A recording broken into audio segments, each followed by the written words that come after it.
రోడ్ల మీదకి వచ్చి శాంతియుతంగా మీ ప్రదర్శన తెలియజేస్తారా? చర్చిలోనే కూర్చోండి. మొత్తం ఒక 24 గంటలు బైబిల్ చదువుకుంటూ కూర్చోండి, 48 గంటలు బైబిల్ చదువుకుంటూ కూర్చోండి. అంటే మరి ఈ దేశంలో ఎంతమంది ఆ బైబిల్ నమ్మే వాళ్ళు ఉంటారో అప్పుడు అర్థమవుతుంది. అందుకే కేంద్ర ప్రభుత్వం మీనే ఒత్తిడి పెట్టాలి. డైవర్ట్ పాలిటిక్స్ వద్దు. దీంట్లో కొన్ని పరిమితులు విధించి మాకు చదువు అందకుండా చేస్తే, మాకు వైద్యం అందకుండా చేస్తే, మాకు భూమి అందకుండా చేస్తే, మాకు పరిపాలనలో భాగం లేకుండా చేస్తే, మమ్మల్ని మనుషులుగా చూడకుండా మీరు చేస్తే, అప్పుడు వాళ్ళు మా దగ్గరికి వచ్చి ఈ దేశంలో మీరు పరిమితులు విధిస్తే, మీరు అంటరానితనాన్ని పెడితే, ఆ క్రైస్తవులు వచ్చి మమ్మల్ని ముట్టుకున్న మొట్టమొదటి మనుషులు వాళ్ళే, మమ్మల్ని దగ్గర తీసుకున్న మొట్టమొదటి మనుషులు వాళ్ళే, మమ్మల్ని గుడిలోకి రానిచ్చిన మొదటి మనుషులు వాళ్ళే, మాకు చదువు చెప్పిన మొదటి మనుషులు వాళ్ళే. మమ్మల్ని మతంలోకి పోయామని చెప్పేసి బాపనులు మాకేమన్నా అడిగి పిల్లనిచ్చారా? ఇవ్వలేదు కదా. మతం మారితే స్థాయి మారాలే కదా, మరి స్థాయి మారాలి.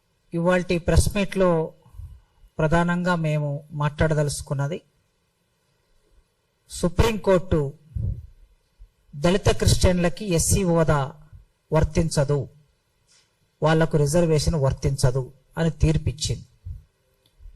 ఆ తీర్పు సరైంది కాదని, ఆ తీర్పును పునఃసమీక్షించాలని కేంద్ర ప్రభుత్వం వెంటనే జోక్యం చేసుకొని ఆ తీర్పును పక్కన పెట్టి ఇప్పటి వరకు ఎస్సీలు రాజ్యాంగబద్ధంగా వస్తున్న కొద్దిపాటి రిజర్వేషన్లని అదేవిధంగా కొనసాగించాలని, వారి మీద జరుగుతున్న దాడులు కులపరమైన దాడులుగా పరిగణించి ప్రభుత్వం చట్టం ప్రకారము దాడులు చేస్తున్న వాళ్ళ మీద చర్యలు తీసుకోవాలని ఈ ప్రెస్ మీట్ యొక్క ప్రధాన ఉద్దేశం.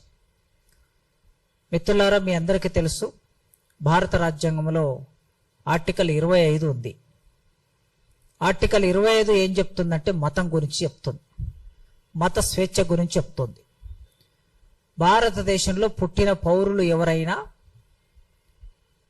వాళ్ళ వ్యక్తిగత ఆచరణలో భాగంగా మతాన్ని నమ్ముకోవచ్చు, మతాన్ని విశ్వసించవచ్చు, తాము నమ్మిన మతాన్ని ఆచరించవచ్చు, ప్రచారం చేయవచ్చు.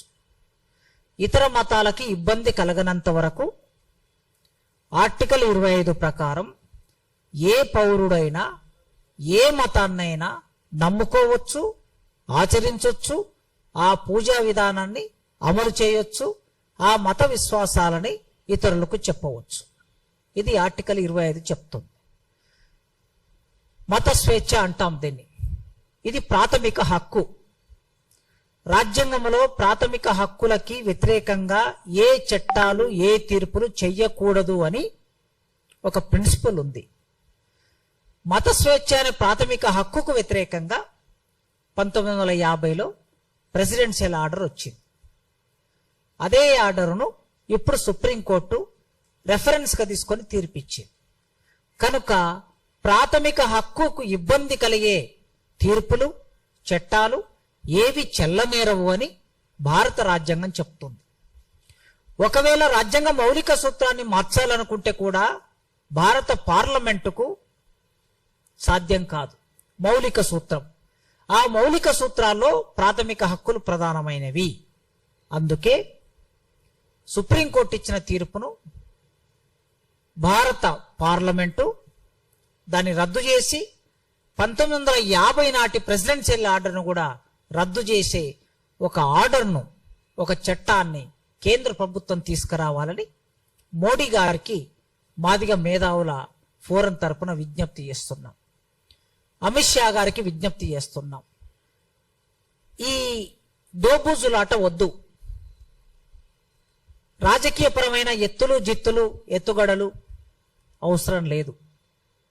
సూటిగానే మాట్లాడుతున్నాం. మేము మాదిగ మేధావుల ఫోరం ఏ సంఘానికి అనుబంధ సంఘం కాదు, సంస్థ కాదు, ఏ పార్టీకి అనుబంధం కాదు, అనుబంధ సంఘము కాదు. ఇది ఒక ఇండిపెండెంట్ రిజిస్టర్డ్ బాడీ మాదిగ మేధావుల ఫోరం. ఈ రిజిస్టర్డ్ బాడీ న్యాయబద్ధంగా ఎవరు మాట్లాడినా, ఎవరు పోరాటం చేసినా వారికి మద్దతుగా ఉంటుంది. అదేవిధంగా ప్రభుత్వాలు దళితులకు వ్యతిరేకంగా ఏవైనా చట్టాలు తీసుకొచ్చినప్పుడు లేదా ఏవైనా తీర్పులు కోర్టులు ఇచ్చినప్పుడు వాటిని అందులో ఉన్న అశాస్త్రీయతని నిర్ద్వందంగా ఖండిస్తుంది.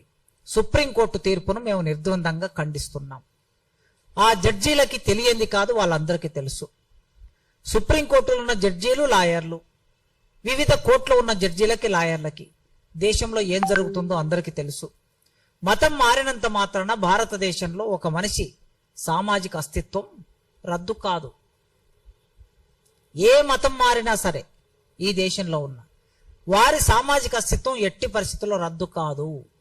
వారి సామాజిక అస్తిత్వం అంటే కులము. మతం మారినా కూడా కులం వెంటబడి తరుముతుంది. అందుకే కొన్ని సంవత్సరాల కిందట, ఒక 200 సంవత్సరాల కిందట, 100 సంవత్సరాల కిందట భారతదేశంలో ఉన్న దళితులు క్రైస్తవ మతంలోకి వెళ్ళారు. తెలంగాణ లాంటి ప్రాంతంలో కొందరు ఇస్లాం మతంలోకి వెళ్ళారు. మహారాష్ట్ర లాంటి ప్రాంతంలో కొందరు బౌద్ధ మతంలోకి వెళ్ళారు. పంజాబ్ లాంటి ప్రాంతంలో కొందరు సిక్కు మతంలోకి వెళ్ళారు. ఇన్ని మతాల్లోకి వెళ్ళినటువంటి వాళ్ళకి ఎక్కడికి ఏ మతంలోకి వెళ్ళినా సిక్కు మతంలో కూడా దళిత సిక్కులే ఉన్నారు. అక్కడ ఇస్లాం మతంలో కూడా దళిత ఇస్లాంలే ఉన్నారు, ఎస్సీ ఇస్లాంలే ఉన్నారు. క్రైస్తవ మతంలో కూడా ఎస్సీ క్రైస్తవులే ఉంటారు. అందుకే కులము రద్దు కానంత కాలం రాజ్యాంగబద్ధంగా మనిషికి లభించే అన్ని హక్కులు తప్పనిసరిగా ఉండవలసిందే. సుప్రీంకోర్టు దీన్ని దృష్టిలో పెట్టుకోవాలని మేము మాదిగ మేధావుల ఫోరం తరపున విజ్ఞప్తి చేస్తున్నాం, డిమాండ్ చేస్తున్నాం. ఈ వ్యక్తులు దళితులకు కూడా ఒక ప్రత్యేక సంస్కృతి ఉంది, ప్రత్యేక జీవితం ఉంది, విశ్వాసాలు ఉన్నాయి.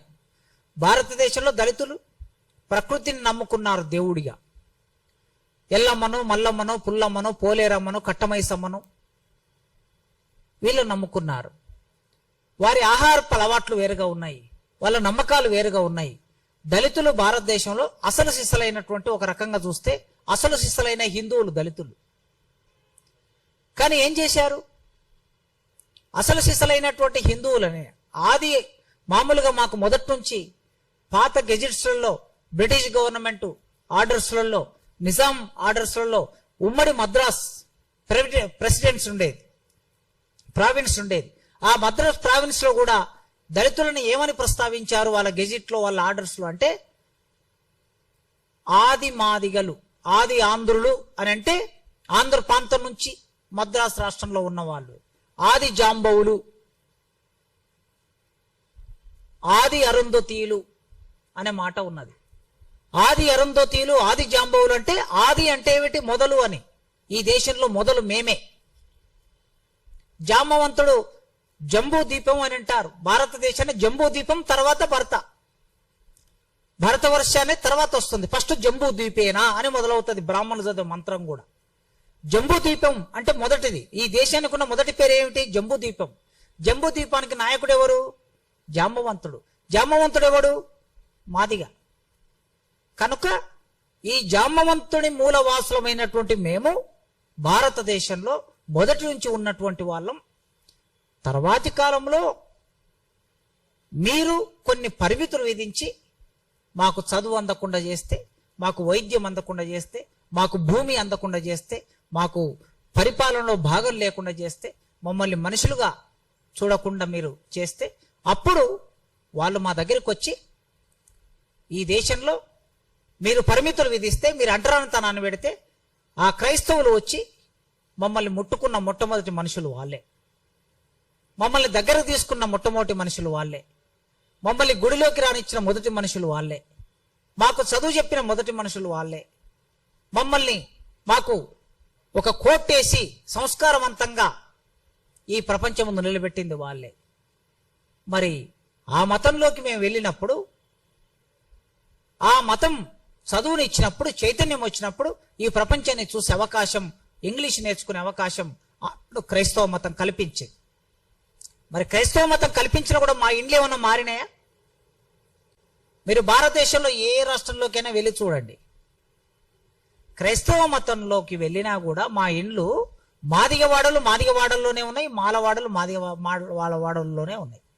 మా ఇల్లు వెళ్ళి బాపనోళ్ళ పక్కన ఇండ్లు కట్టుకోలే మేము. అగ్రహారాల్లోకి మా ఇండ్లు వెళ్ళలే, రెడ్డళ్ళ ఇళ్లలోకి మా ఇండ్లు వెళ్ళలే, వెలమల్ల ఇళ్లలోకి మా ఇండ్లు వెళ్ళలే. ఎక్కడుండో ఇండ్లు అక్కడనే ఉంది, మతం మారినాం అంతే.